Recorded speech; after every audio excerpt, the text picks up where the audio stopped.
Teenage की तो ना पहले से ही धज्जियां उड़ रखी थी मेरी मम्मी की वजह से। मैं ना स्कूल बस से जाता था और डेली जैसे ही मैं बस में चढ़ने वाला होता था उसी समय मेरी मम्मी को याद आता था, अरे ये दूध पीना तो भूल ही गया। भगते भगते उबलता हुआ दूध और बादाम लेके मेरी मम्मी बस के सामने खड़ जाती थी कि जब तक मैं वो उबलता हुआ गरम गरम दूध खत्म नहीं करूंगा कोई कहीं नहीं जाएगा। भाई मेरी माँ एक दूध के गिलास और 2 बादाम के साथ पूरी बस हाईजैक कर लेती थी। अब ना सारा प्रेशर मुझ पे होता था क्योंकि मुझे वो 100 सेल्सियस का लावा जितना गरम दूध 10 सेकंड में गटकना है, क्योंकि अब बस के सारे बच्चे इंक्लूडिंग ड्राइवर और कंडक्टर भैया सबकी नजर मुझ पे ही है। वो गरम दूध गटकने के बाद मेरा गला कुछ ऐसा हो जाता था। वैसे ये मेरी फोटो लीक कौन कर रहा है बे? टीनेज में तुम्हारे माँ बाप तुम्हारी प्राइवेसी की धज्जियां उड़ा के रख देते हैं। एग्जाम्पल के लिए अगर तुम अपने फोन कहीं छोड़ के जाओगे ये पक्का चेक करेंगे, और अगर तुम बोल के जाओगे मेरे फोन पे किसी का भी फोन आए तो उठाना मत, फिर तो पक्का उठाएंगे। और चलो फोन उठा लिया कोई दिक्कत नहीं है, लेकिन अब बात भी तो करो सामने वाले से। फोन उठा के चुपचाप खड़ जाएंगे। इनको पता लगाना होता है कि सामने वाला कौन है, क्योंकि इनको लगता है कि तुम्हें बस लड़कियां ही फोन करेगी।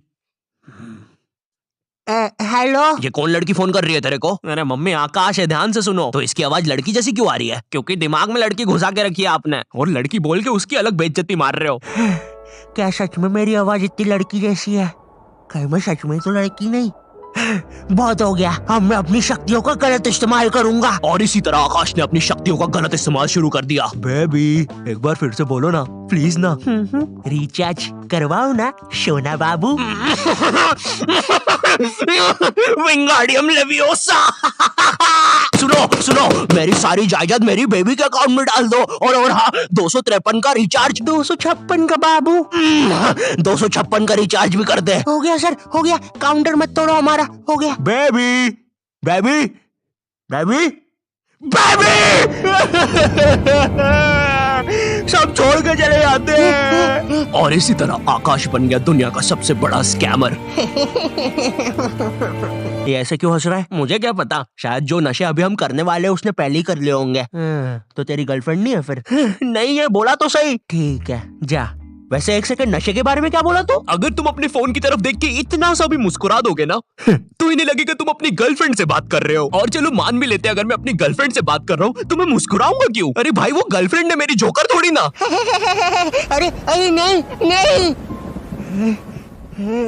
ओए सुरेश, क्या तुम्हें ये नाव वापस चाहिए? अंदर आओ। ओए रहने दे, नाली वाली नाव है वैसे भी, तू ही रख ले। और तेरे को शायद कहीं देखा है मैंने। ओए तू तो शालिनी जैसी दिख रही है। ओए शालिनी है ना तू? अरे नहीं, तू फिर से इतना सारा मेकअप करके नल्ली में बैठ गई पागल लड़की। नहीं क्या नहीं, अंदर छींची होती है पता भी है। नगर पालिका वालों को बुला के लाना पड़ेगा, निकालेंगे तुझे यहाँ से। पता नहीं कहाँ की हिट पिक्चर देख ली जोकर वाली, नल्ली में बैठ जाती है बार बार जाके। सांप बिच्छू ने काट खाया तो पता नहीं कैसी गर्लफ्रेंड है। तुम अपने फोन में कोई भी फोटो अपने मम्मी पापा को दिखाने जाते हो तो ऐसा नहीं है कि चुपचाप देख ले, इनको चाहिए पूरा फोन अपने हाथ में। और जब तुम्हारा फोन माँ बाप के हाथ में जाता है ना तो भाई ऐसी फटी में आती है ना, जैसे जब कोई अजनबी तुम्हारा फोन नहीं मांग लेता किसी काम से और तुम्हें अंदर ही अंदर लग रहा होता है